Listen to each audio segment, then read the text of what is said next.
Assalamualaikum warahmatullahi wabarakatuh. Perkenalkan, saya Fahira Setiani India Pangestika. Saya dari kelas PGMI 3B. Melalui video ini, saya akan menjelaskan jawaban ujian akhir semester sesuai dengan soal yang diberikan.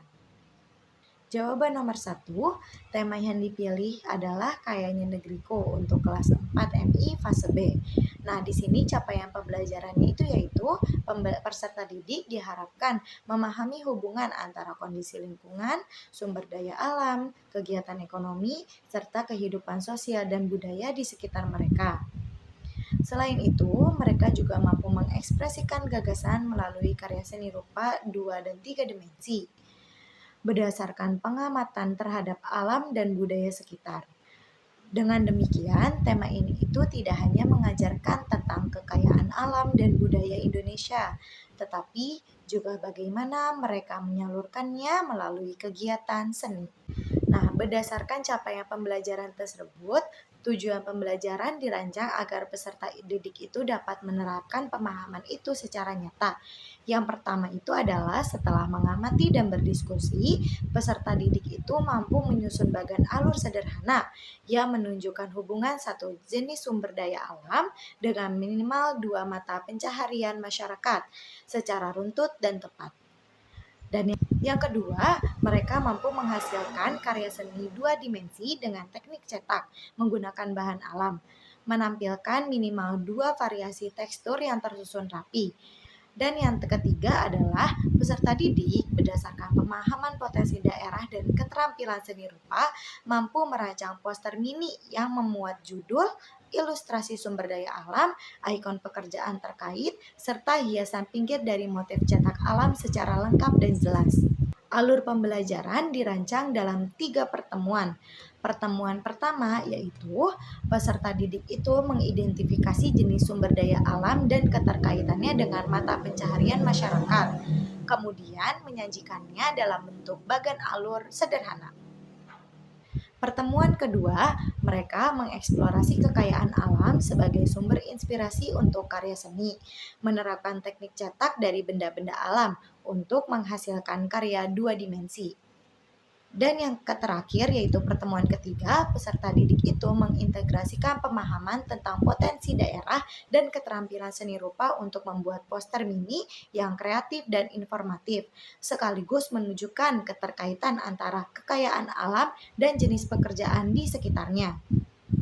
Dengan demikian, rancangan pembelajaran ini menggabungkan pemahaman konseptual dan keterampilan praktis, sehingga peserta didik itu tidak hanya mengetahui, tetapi juga mampu mempraktikkan dan mengekspresikan pengetahuan mereka secara kreatif dan relevan dengan kehidupan sehari-hari. Jawaban nomor 2, modul ajar ini disusun untuk tema Kayanya Negeriku pada kelas 4 MI fase B dengan alokasi waktu 1 kali pertemuan 2 jam pelajaran. Di sini tujuan pembelajaran yang ingin dicapai adalah peserta didik setelah mengamati gambar dan contoh konkret sumber daya alam serta berdiskusi dapat membuat bagan alur sederhana yang menunjukkan hubungan antara salah satu jenis sumber daya alam dengan minimal 2 mata pencaharian terkait dalam urutan yang tepat. Lanjut, di dalam kegiatan pembelajaran ini terdiri dari 3 tahap. Pada pendahuluan, guru menyapa siswa, mengecek kehadiran, dan memotivasi mereka dengan pertanyaan pemantik seperti dari mana asal ikan yang kita makan, siapa saja yang bekerja agar ikan itu bisa sampai ke rumah kita. Nah, kemudian guru menyampaikan tujuan pembelajaran hari ini, yaitu membuat bagan alur dari sumber daya alam ke pekerjaan masyarakat.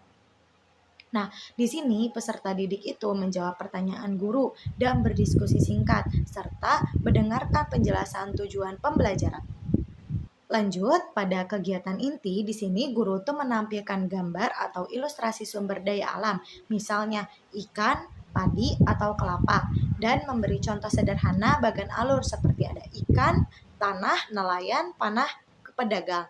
Nah, di sini peserta didik itu dibagi ke dalam beberapa kelompok kecil. Nah, masing-masing itu memilih salah satu sumber daya alam, lalu menyusun bagan alur sederhana di kertas menggunakan kotak dan panah. Setiap kelompok kemudian mempresentasikan hasil bagan alurnya di depan kelas. Di bagian penutup itu dilakukan dengan guru menanyakan refleksi singkat, misalnya apa yang kalian pelajari tentang hubungan sumber daya alam dan pekerjaan. Kemudian guru memberikan umpan balik dan menyimpulkan pembelajaran, yaitu hubungan antara sumber daya alam, pekerjaan, dan produk. Peserta didik kemudian merapikan kertas kerja dan menyiapkan hasil untuk penilaian. Jawaban nomor 3, evaluasi perencanaan pembelajaran dilakukan untuk menilai apakah rancangan pembelajaran sudah efektif dan sesuai dengan kebutuhan siswa. Jadi, bukan sekedar melihat hasil belajarnya saja. Di sini ada beberapa parameter yang digunakan, antara lain yang pertama yaitu keterlibatan dan partisipasi siswa selama kegiatan. Yang kedua, apakah kegiatan inti selesai sesuai alokasi waktu. Yang ketiga, kesesuaian media dan sumber belajar sehingga siswa dapat memahaminya dengan mudah.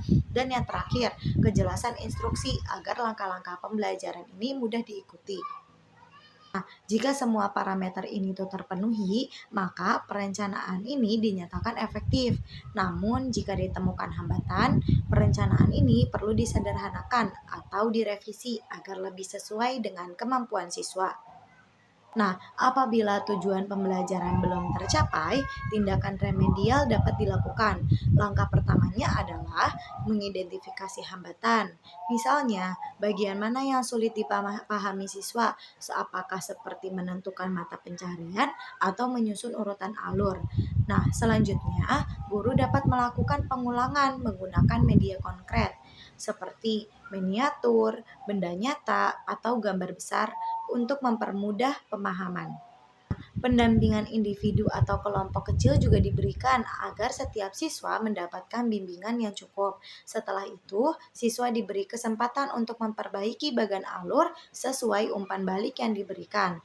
Dan yang terakhir adalah guru memberikan penguatan positif dan pujian atas usaha dan kemajuan siswa.